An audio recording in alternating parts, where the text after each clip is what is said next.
Kasus pencabulan yang dilakukan anak pemilik pesantren Syidikiyah Jombang, Jawa Timur berimbas pada penghentian operasional. Ini artinya seluruh kegiatan belajar mengajar dihentikan termasuk bantuan dana operasional. Bagaimana nasib santri dan santriwatinya? Apa skema yang disiapkan Kementerian Agama untuk memastikan pendidikan bagi sekitar 1000-an santri ini tidak terhambat?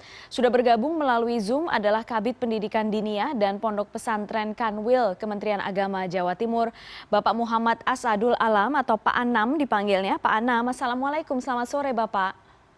Waalaikumsalam, terima kasih Mbak Putri. Terima kasih Bapak atas waktu Anda. Pak Anam, kami mengapresiasi gerak cepat Kementerian Agama untuk menghentikan operasional pondok pesantren. Tapi kemudian sekarang muncul pertanyaan, apa yang akan terjadi dengan santri dan santriwati? Apa yang sudah disiapkan sebenarnya Pak Anam? Ya, terima kasih Mbak Putri. Jadi mulai dari beberapa hari kemarin sampai kemarin dan hari ini, kami sedang berkoordinasi dengan kepala satuan pendidikan, baik tingkat ula, wusta, ulia, untuk kemudian mendata santrinya. Jadi nanti kami hari Senin itu akan merapat ke lokasi dengan beliau sudah membuat janji untuk menentukan santri-santri ini sebagaimana kehendak orang tua dan kehendak santri dikemanakan. Nah itu nanti kita akan petakan ke daerah mana dan kita akan bantu di daerah tersebut untuk bisa difasilitasi diterima di lembaga-lembaga yang menjadi tujuan para santri untuk mendapatkan hak pendidikannya. Seperti itu. Kementerian Agama memberikan alternatif atau orang tua bisa meminta ke sekolah yang mana, ke pesantren yang mana, atau bagaimana ini sistemnya? Jadi keduanya bisa. Orang tua meminta untuk difasilitasi kami bisa, atau sebaliknya orang tua memilih sendiri di mana santrinya untuk melanjutkan bisa. Sejauh ini apakah sudah ada pesantren yang kemudian mengontak, menghubungi Pak Anam gitu kan, untuk menyatakan kesediaan mereka untuk menerima santri dan santriwati dari Syidikiyah ini?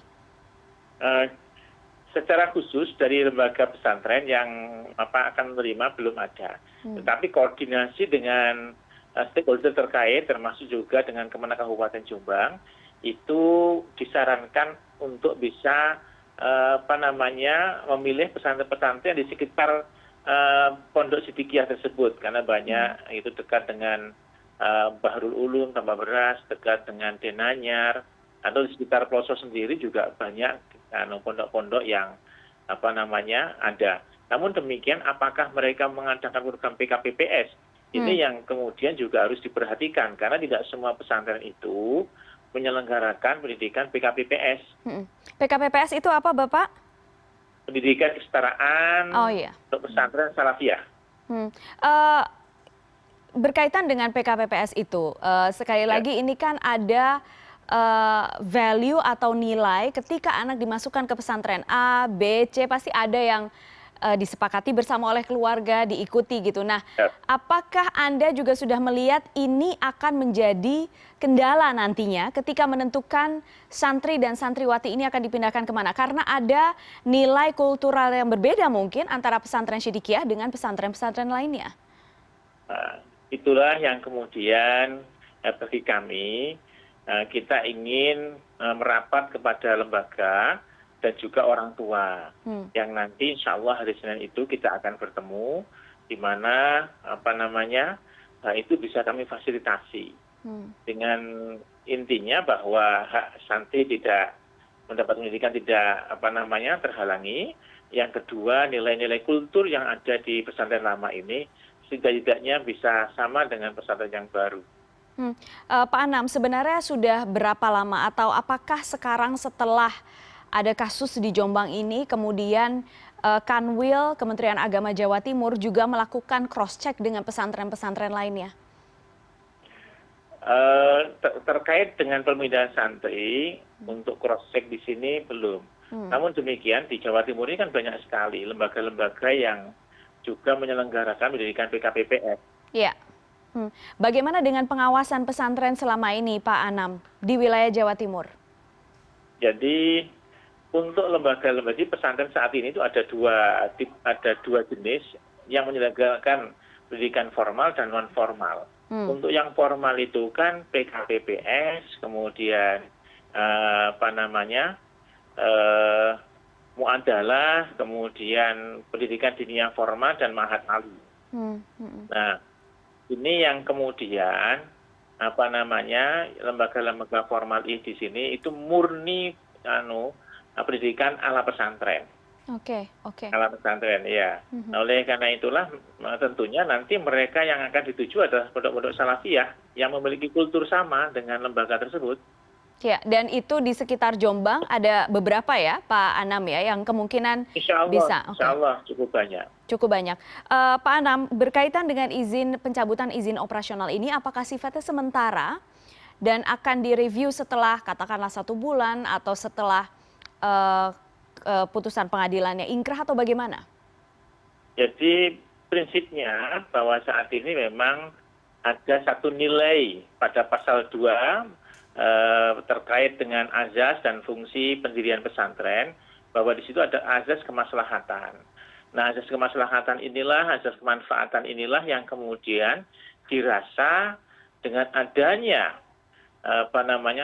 satu oknum kemudian rame-rame ada proses penghadangan pada saat proses penangkapan dan sebagainya, keterlibatan para santri dan sebagainya, inilah yang kemudian direview Kementerian Agama untuk bahwa lembaga ini tidak sebagaimana mestinya harus menjunjung tinggi azas praduga bersalah, tetapi malah menghalang-halangi. Nah, inilah yang kemudian telah itu kita putuskan untuk mencabut seperti itu. Dan itu untuk seterusnya, Pak Anam, atau bagaimana proses lanjutannya? Masalah seterusnya dan tidak, ini tergantung pesantren yang bersangkutan.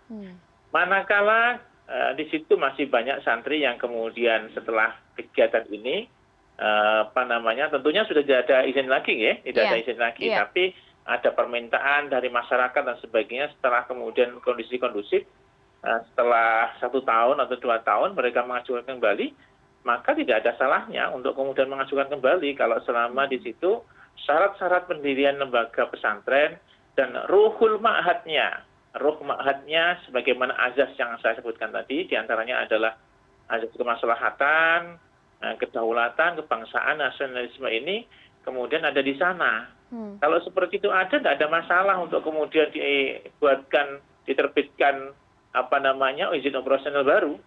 Ya. Pak Anam, kami paham bahwa salah satu yang kemudian menyebabkan satu hal yang dilihat oleh Kementerian Agama adalah karena ada pengadangan oleh para santri ini.